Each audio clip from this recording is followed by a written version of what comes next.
bisa dipotong. Pisau pun tak mempan sejak kecil. Ia menuju Cirebon untuk mencari Sunan Jati. Di Karanggetas, ia bertemu seorang kakek yang memotong rambutnya hanya dengan jari. Saat menoleh, kakek itu menghilang. Ia pun sadar itu pasti Sunan Jati. Magelung tiba di arena sayembara. Pertarungan berlangsung sengit, namun akhirnya Gandasari kalah. Namun saat hampir ditangkap, Ratu Gandasari melarikan diri berlindung pada Sunan Jati. Di sanalah kisahnya berbelok, menuju babak baru kehidupan sang ratu.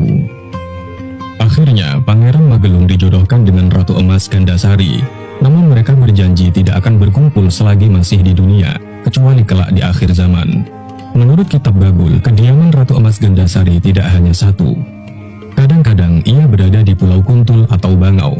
Sekarang Pulau Bangau itu bernama Pulau Kencana atau Pulau Karas, atau di Bangsal Karangsuwung. Jika ke barat, ia tinggal di ujung Sori. Ketika itu, para wali, yakni Sunan Kalijaga, Sunan Bonang, Sunan Giri, dan Sunan Kudus, sering berkumpul untuk membicarakan syariat Rasul, usul fikih, serta kitab Fathul Wahab.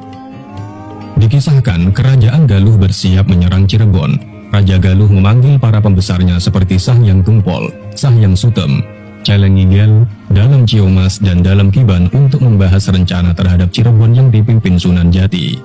Mereka sepakat menuntut Cirebon membayar pajak terasi.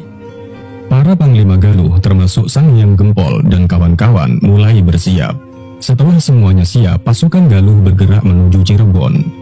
Di tengah perjalanan, pasukan Galuh mendirikan kemah. Sementara itu, Pangeran Arya Kemuning, putra Ki Gedeng Kemuning, merindukan Sunan Jati dan bersiap ke Cirebon. Ditemani Patih Warwangga, Anggasura, dan para mantri. Pasukan dari Kuningan yang menuju ke barat berpapasan dengan pasukan Galuh. Di saat yang sama, Raden Patah juga berangkat ke Cirebon. Para wali masih berkumpul di sana, membangun masjid dan mendiskusikan ajaran Islam. Sultan Demak datang ke Cirebon untuk membahas rencana pernikahan putrinya Pulung Nyawa dengan putra Sunan Jati. Resepsi akan digelar di Demak. Saat para wali bersiap ke Demak, Arya Kuningan datang membawa kabar bahwa Galuh akan menyerang. Meski begitu, para wali tetap pergi, dan Arya Kemuning ditugasi memimpin pertahanan di Gunung Gundul. Arya Kemuning mengirim Ki Anggarunting dan Ki Anggawaru untuk menyelidiki kekuatan lawan. Mereka bertemu pasukan Galuh dan terjadi bentrokan. Pasukan Kuningan sempat terdesak, tapi Arya Kemuning datang membantu hingga barisan musuh kocar-kacir. Pasukan Ciamis pun dihantam oleh kuda Wisnu milik Arya Kemuning. Di Pati Kiban, Panglima Galuh menyerang dengan menunggang gajah.